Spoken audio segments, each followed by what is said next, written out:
Bill Miller, last man on Earth. Carol Pilbagian, last woman on Earth. He was supposed to be the last man on Earth, but then, he discovered there was actually a woman left too. Sure, she's nothing like the goddess he imagined, but hey, another living human, that's a win already. But this woman, she's a whole different vibe. Even in the apocalypse, she followed every single rule. Crossing a crosswalk, she had to stop and look both ways. Going to the supermarket, her car had to park in the designated spot. When she saw the mountain of trash in the guy's house, she couldn't help but start tidying it up. The man thought this totally ruined his life. He got annoyed, so he decisively sent her back to the outskirts. But the very next day, she showed up at his door again, ready to move into the community. She was blunt and upfront about it, saying she wanted to team up with him and take on the duty of repopulating humanity. No disrespect here, but have you ever heard the phrase, I wouldn't have sex with you if you were the last person on Earth? Actually, the woman didn't really think much of him either, but her strong sense of responsibility made her determined to have kids with him. To make it happen, she even tried to tempt him with tomatoes she had grown herself. He said no with his mouth, but his body told a very different story. At night, he sneaked into her garden, grabbed a tomato, and devoured it like crazy, because he hadn't had fresh fruits or veggies in over a year. The next day, when she found her tomatoes missing, she came to confront him. He denied it with words, but the crumbs in his beard totally gave him away. Then the man noticed that the woman had hurt her leg, trying to get water from the sewer with a manhole cover. Now the tomatoes were gone, the water source was gone, and she started giving up, copying the guy's bad habits, even going to the bathroom in the pool. Seeing her like this, the man felt a bit guilty, so he grabbed his gear, found the water tank, and after a lot of effort, finally connected the pipes, bringing water to the garden for irrigation. The woman was touched, and invited him to have dinner together that night. As they talked, their feelings slowly began to grow. She suggested it was time to get down to business, and he immediately agreed. But when he was about to take a shower, one sentence from her made him instantly sober up. I'm not gonna have sex with you unless we're married.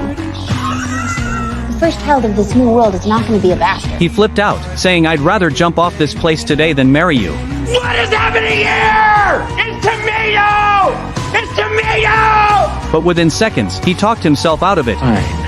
We're married. Thinking there was no one else left in the world anyway, so he might as well go through the motions of marriage. Meanwhile, the woman took the upcoming wedding very seriously, preparing everything meticulously. All the man had to do was get a diamond ring, but he didn't care at all. All he did every day was play and play. On the wedding day, during the ring exchange, he admitted he hadn't even gotten the ring. The woman got mad, left immediately, and shouted at him in disappointment, "People like you deserve to be single forever." When he finally caught up to her at home, seeing the house fully decorated, he finally realized how much she had done. So he sincerely apologized, took her to the jewelry store, smashed the glass counter, and picked out 100 rings, finally letting the wedding continue. After that, they started their plan to repopulate humanity. After getting married, the woman gradually adapted to the man's lifestyle, and he slowly started liking her too. But one day while driving, they crashed into another car on the road. The man got out, confused, then a blonde beauty stepped out of the